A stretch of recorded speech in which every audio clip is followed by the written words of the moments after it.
Good morning. All right, another day. Let's get this out of the way. Anything provided in these videos is for entertainment purposes only.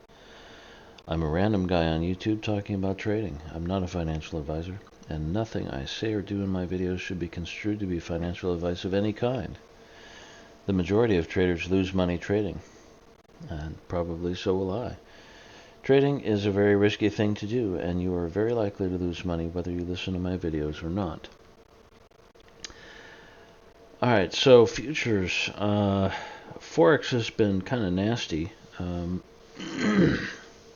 lot of moves that aren't sticking, a lot of stuff that's whipping back and forth, really wide ranges.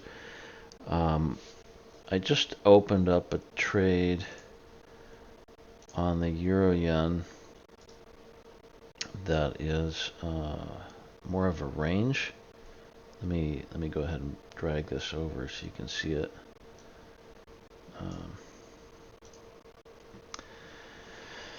This is the hourly, so I'm not sure why I even bother to look at anything lower than the hourly on Forex, to be honest with you. So part of the reason for doing this is really just looking at the daily, seeing the same sort of pattern in other places, like here as well. This does look a little bit bearish, but I think this is more than likely to just stay within its range.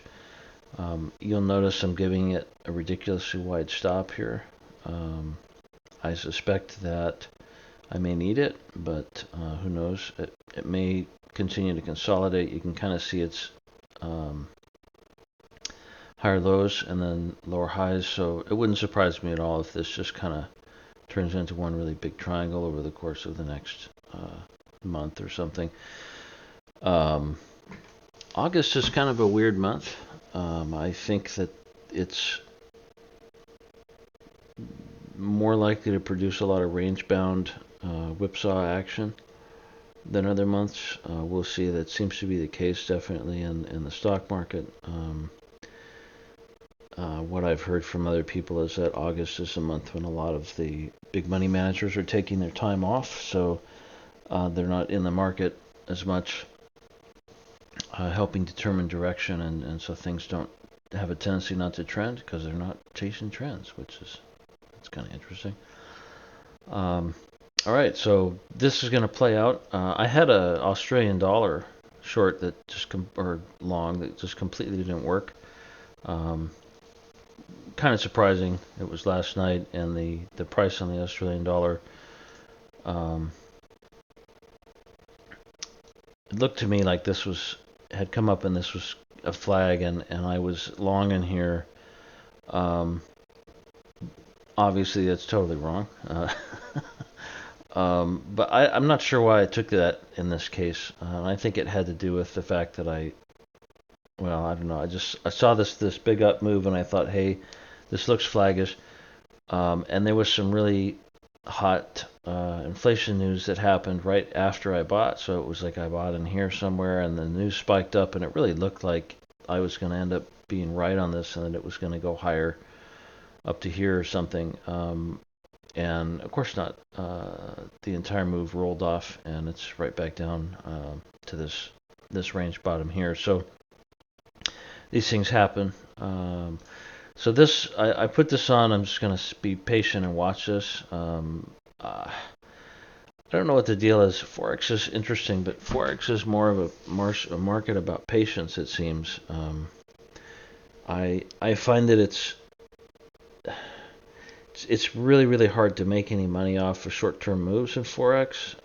I don't know why. It just seems to be that way. The spread, I think, doesn't help. The spreads are ridiculously wide compared to the amount of movement that you get. Even on the hourly chart, sometimes you'll notice the spread's wide. I mean, look at this. The spread here looks to be like a fifth or a sixth of the average range of a bar, or even more on some of these smaller bars. I mean, look at that. It's ridiculous. So I don't know. Um, I'm becoming a lot more fond of futures for that reason. It looks like forex, the way to trade it is to really just play the higher time frames, and be patient over the course of a week or something. Put on these trades that might take days. Whereas futures really do seem to lend themselves to day trading. That's just kind of, I don't know. It's just how it seems to look. The futures, you'll notice the spreads are all basically non-existent here in micro ES. Um, I mean, there are commissions, and in the top step here, I think they're, I mean, they're not that much. It's not as cheap as like a real money account would be, I think, with NinjaTrader or somebody. But this isn't real money anyway. This is all quote unquote simulated trading, where you can still make real money. So anyway, yeah, that's prop firms for you. But this isn't bad, and this is a good way for me to practice anyway. So that's fine. Let's see. What am I doing? One thing I'm doing is I am, and this is from years ago. I remember this as being a thing, and I don't know how valuable it is now, but I've been looking at the VIX to make sure that moves are correlated with moves in the VIX, so that they are quote unquote real. And if I pull the VIX over, you can see 5-minute VIX started to come down right when we had these, what is this? 1, 2, 3, 6, 7 green bars in a row with the VIX drop. That to me is a kind of an isolated breakout on its own, like the market's just going to change its behavior. Decided that it wants to go up, so that's why I bought that there. The stop is way below, as you can see. Yeah, I know that's not great. The preference I think a lot of people have is being, let's put a type stop in and hope it keeps going up, but yeah, it doesn't necessarily do that. One thing I can do is that this is a relatively small position. This is only 2. I could have left it on as 1. Maybe I should have done that, but if price would have come back down, anywhere down to about here, I could actually try to play a bounce with another 2 or even a 4 more, so that I can be averaging down as I get in, and then any bounce up I could get out, if I was wrong. So, but I think more likely than not, it's actually likely to go up at least to the top of this range, possibly more. This looks like a spike in channel, so it started the channel here. So yeah, and maybe it may not go that much higher. But let's talk about what happened yesterday. And this is pre-market, by the way. So one of the things I'm learning is that let's see, 8:30 Central is when this actually starts to rip. And I absolutely do not want to be in a position at that time. Let's go back to yesterday, and we'll talk about that. As you can see, leading up to 8, it was kind of behaving. It was doing this kind of channel up thing down, and it looked like it was going to do another channel up. The longer term, if you had taken an eyeball out and looked at like the hourly, you would have seen that it looked kind of bullish. Slightly, so that I was sort of did have a bullish bias yesterday, but as soon as the market opened yesterday, it was just whipsaw city. This was hard to trade.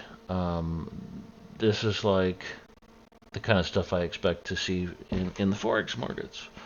I will say that yesterday, surprisingly, I did make money. As you can see, I'm actually over 50,000 in there. I at some point I had dipped down to like a minus, I don't know, minus 150 even or something, but goofing around in the morning. But I didn't really take any trades in here until I got to this point here, and this is when I could see we were sort of double bouncing off of a retest. That's sort of scenario. Sometimes it takes a while for your eyes to see what's actually going on in the market. So this is just whipsaw, and I was sort of expecting it to range or something, but as it started to channel down here, this looked a little bit more suspiciously bullish. And then down in here when it bounced, especially after this third bounce here, and you can see that we've got some kind of a thing like that going on, that this ends up becoming a consolidation breakout and retest scenario. So I bought here, caught this. I actually caught a piece of this down move here. Actually, a good chunk of it. I caught like most of that down move, and then I ended up getting out. And at the time, it really looked to me at the time like this was more likely to sort of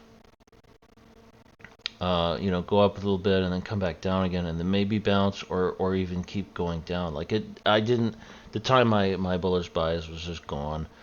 I didn't expect this at all. This kind of V bottom stuff is nuts. It's difficult to it's difficult to predict this. So this just immediately reversed out of nowhere. And it's not. If you look at it, it is channeling up, but that's kind of not cool.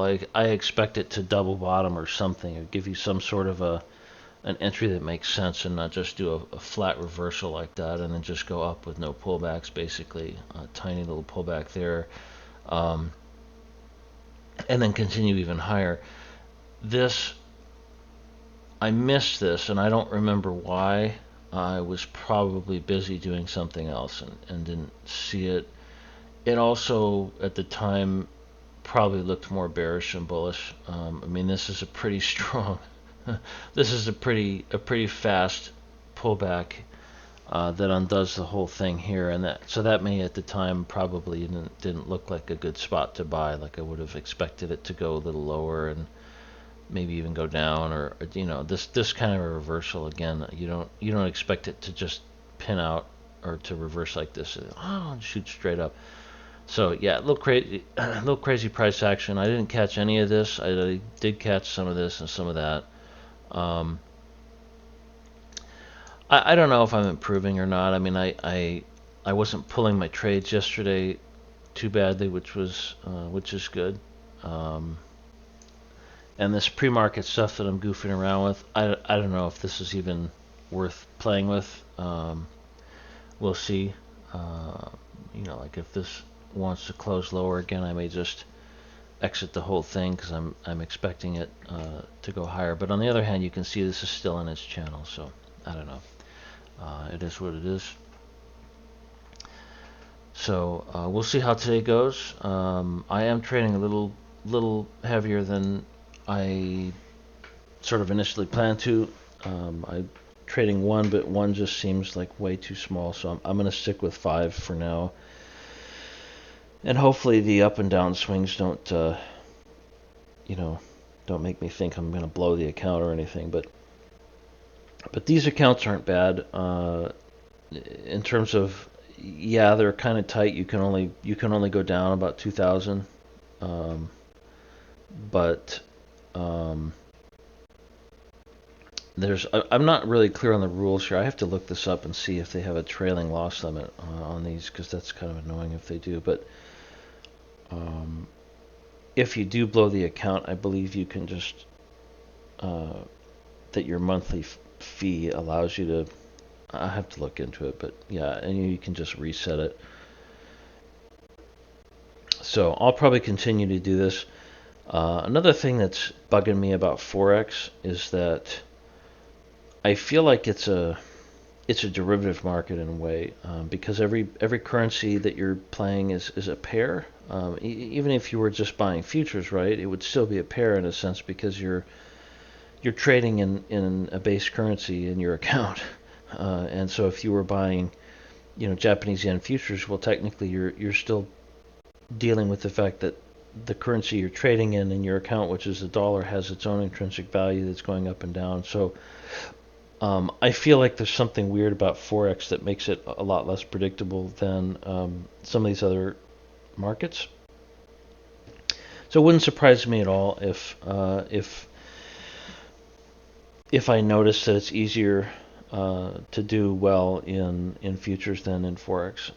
I suspect that that is the case, and I think that the reason that so many people focus on forex, and probably the reason that I've focused on forex for so long, it's just that it's so accessible and easy to get into compared to futures and other things. But futures are now starting to become a lot easier to get into with some of these specialty brokers like Iron Beam, Ninja Trader, and a few other ones out there. I don't recommend. I'm not going to say I recommend anyone, but do your own research on that certainly. But yeah, it's interesting to me. I feel like what you're looking for in a market, besides low spreads and commissions, is maybe that the market is something that people are actually investing in, versus something that is being used as a conduit or a measure of other markets. And what I mean by that is, other than maybe the carry trade or something, or really vast sums of money, which are, we're talking about really high time frame stuff. Other than really high time frame stuff where somebody might decide, hey, I want to move $1 billion from US to AUD or something, or for €1 billion to the Canadian dollar or something like that. It's possible that people might do that, but I think in general people are actually investing in real products, aren't they? They're not thinking about investing in currencies. Currencies are the means to be able to invest in a particular country's